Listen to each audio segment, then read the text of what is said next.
what's up guys, Malakith here, and today we're going to be taking a look at Knights of Pen and Paper. Now this is a mobile game available on Android, iOS and now more recently PC via Steam. Now I would make sure you check the prices of the various versions because I believe the Steam one is quite a bit more expensive and it doesn't really add anything to the game because all the mobile versions got upgraded to the +1 version as well, so all of the extra benefits that come with the advertised Steam version are actually available in the mobile ones too. Now I'm playing this on Android and it's quite an addictive game, but we'll get started now. So we'll just start a new game. So to begin with, you've got your Dungeon Master here and the room that you're supposedly in, and 5 seats. Now the seats are where your players sit, so it says add 2 players. That's not players as in you don't play with somebody else, it's players within the game. So if we add 1, so you get to pick who you want them to be. So we've got Mr. John, a nerd, pizza guy, jock, Woofy, who I'm guessing is meant to be a dog, your little brother, a rocker, Paris, E.T., yeah of course, E.T.'s in there, hipster, and flowers, and grandma. Grandma generating extra threat, I guess because she hits people with a walking stick. So let's have grandma as sort of a warrior. You can see the passive along the bottom, and if you click on the abilities you can see what they do. So you've got a cleave that hits multiple targets, you've got hard skin which gives you bonus health and resistance to physical damage. Strike is just bonus strike, weakens the enemy. And then she's got a passive which taunts enemies into attacking her. So as Grandma's passive is generates threat anyway, we'd probably want that one. So we'll have Grandma the Warrior. There we go, confirm that. Now to begin with, you're only allowed 2. You can add extra people later, so let's pick a second one. Now I think I saw E.T. had an interesting passive, adds 1 magic per level, or per turn even, sorry. Now there was a healer in here somewhere, so actually let's just go through all the classes. So you got Paladin, Rogue, Mage, Druid, Cleric, and that's it. So your standard sort of Dungeons and Dragons style classes. Now, having a healer that gets magic back every turn is probably a great idea, so we'll go with E.T. the healer. Or E.T. the cleric even. E.T. phone home. So you'll see little things pop up over their head as little comments, and it does focus in some humour every so often. So the speech bubble with the exclamation mark is where you get your quests. So is everyone ready? Your character sheets are set up. It sort of takes the role as if these guys are playing a Dungeons and Dragons game, and behind them you'll see what they're imagining.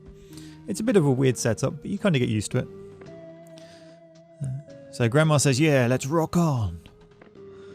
And EC says, rock on, come on, is your character from the future. Not really sure about that.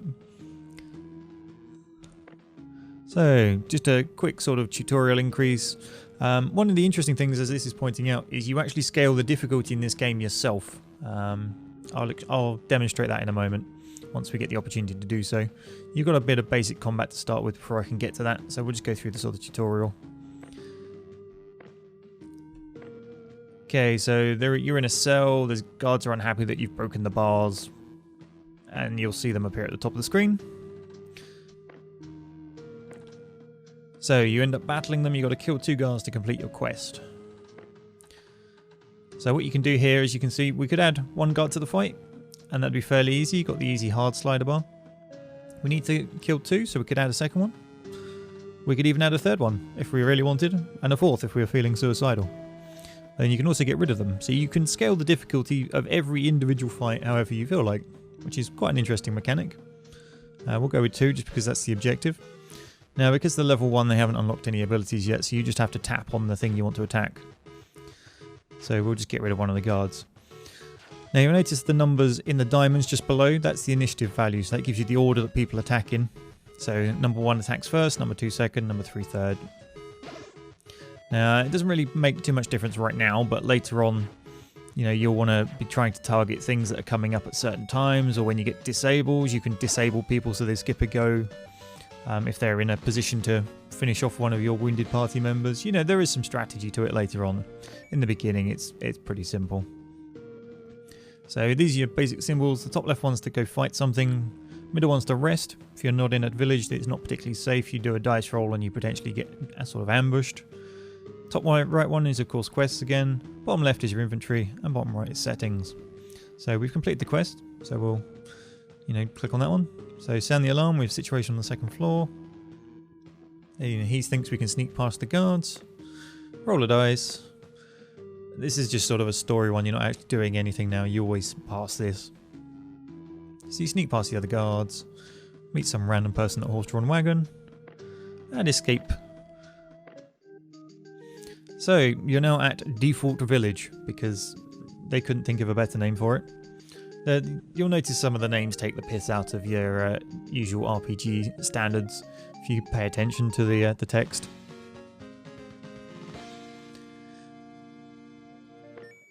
So there we go, we've got a level up now. So if we go with the cleric first, so you can pick which one of his abilities you want to level. Now I'm going to go with the group heal one, which is circular healing. So that heals everyone in the party for 4 and costs 3 magic. And with Granny, we'll level up her passive so that she taunts people, thereby taking more damage, or people attack her more frequently than the others because you want to protect your casters as usual. Now, a quick thing to note, you'll see the gold up in the top right. You get that for killing people, or completing quests. That is what's used to buy anything. So you have the fourth wall breaking, we're backing the real world. You can buy snacks, which are temporary buffs. So as you can see, a pizza adds a bonus to crit chance and lasts 15 minutes. Cookies add 10 magic, 1% extra magic and last 15 minutes.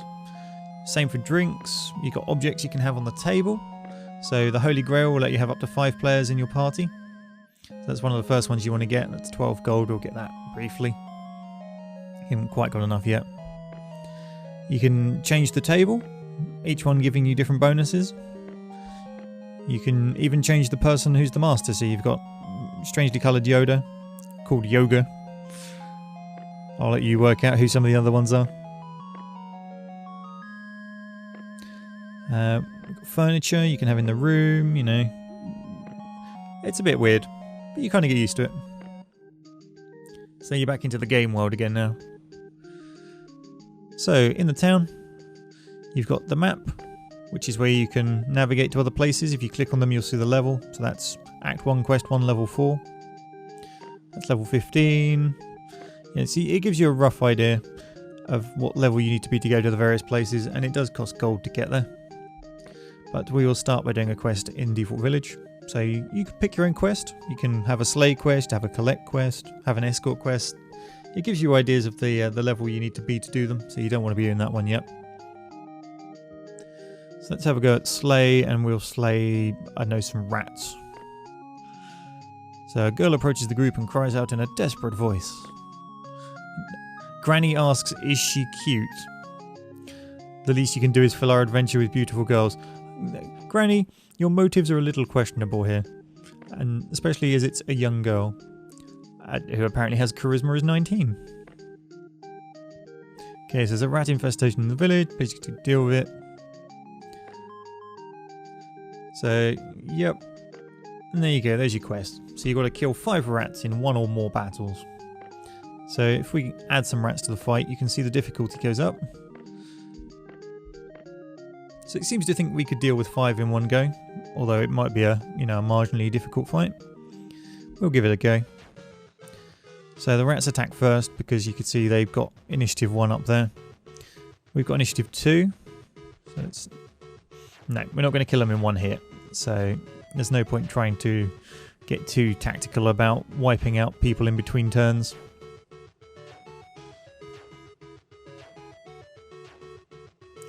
Right, let's use an ability, shall we? So Circle of Healing. As you can see, it takes up his turn, it uses some of his magic, heals the person.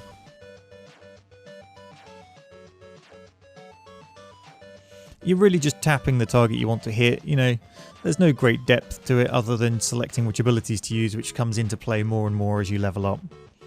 But it's a mobile game. I mean, if you're expecting miracles, then, well, you're not going to find them here. And especially not for, I think it was $1.99 that I paid for this. But as you play it, it definitely gets addictive. If you're sat at the train station or on the bus or whatever, just pay attention, you don't miss your stop. So once we finish this, we should have enough gold to buy that Holy Grail, and we can start looking to add more people to the table, who then obviously play as the other classes. Now I won't use the healing anymore because I want to show you how the resting works. There we go, so we've won that. You get XP, you get a bonus because they were a big group, and you get some gold. And they level up. So let's see, let's give Granny hard skin, because, you know, she wouldn't already at that age. So that raises your HP for 10 for 3 turns, and gives you a bonus resistance to physical damage. So we'll just make her tankier, basically. And the cleric will give smite, which means he can deal some damage, and he heals himself in the process. Now, because they leveled up, I can't really show you the resting, but let's see, we got 19 gold now. Let's go to the shop and buy that chalice I was talking about. So we want the Holy Grail, which costs 12. You buy it, it sits on the table. Then when you go back into the game world, you know, it stays there permanently. Now, the interesting thing to note is when you saw me start this game up, there was 3 saves. The items on the table and the room persist between games. So if you play this game, you want a different party, you go set up another game, all of your upgrades to the table and the room will still be there. So the second and third games you play will have, you know, a considerable benefit compared to your first one. So if we clicked on a chair now, we could add an extra person, but it's for 10 gold, so we still don't quite have enough to add an extra character yet. But we may get it for completing the quest. The quest done. 4 gold. There we go. So let's add a new person. Let's see. Pizza Guy has a discount to buy him. The gold cost goes up as you want more and more people. So my recommendations would be you leave Mr. John and the Pizza Guy to be your last 2, because Mr. John will catch up in experience because he gets a bonus to experience. And the Pizza Guy will mean you don't spend all your gold getting your last guy because he can halve the price. So let's see, what else have we got here? The Wolf Guy heals a health a turn. Your little brother gets 5 initiative, which means he goes very early, so we'll add him. Not as the Paladin. Let's have him as the Mage, because the Mage gets nice big area effect sort of abilities. Getting them off early in the fight will help a lot. And there's your standard little brother style, let me play, let me play, let me play, let me play. Now it's worth not bankrupting yourself like I have with gold, because if one of your characters ends up dying, you do have to pay to resurrect them. If you get in the unfortunate sort of thing where you have no gold and all of your party is dead, start up a new game, earn some gold in that one, come back to this one, and then resurrect them, because the gold transfers between games. Which is something to notice if you're going to share your sort of gameplay with somebody else. They will be spending all your gold. So let's have another quick mission. We'll go with Slay the Bats. So we've got to kill 7 bats. So if we scroll across, you can see we could add giant rats. It gives you the attack and the HP of them. You know, it gives you an idea of what's going on. Let's just do 3 to start with, because he's quite low level and will get squished horribly.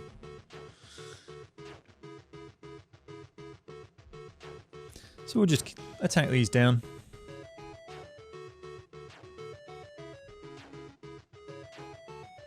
Now you can see he's taking some damage now, so if I use Smite, damage the bat, and he heals himself in the process.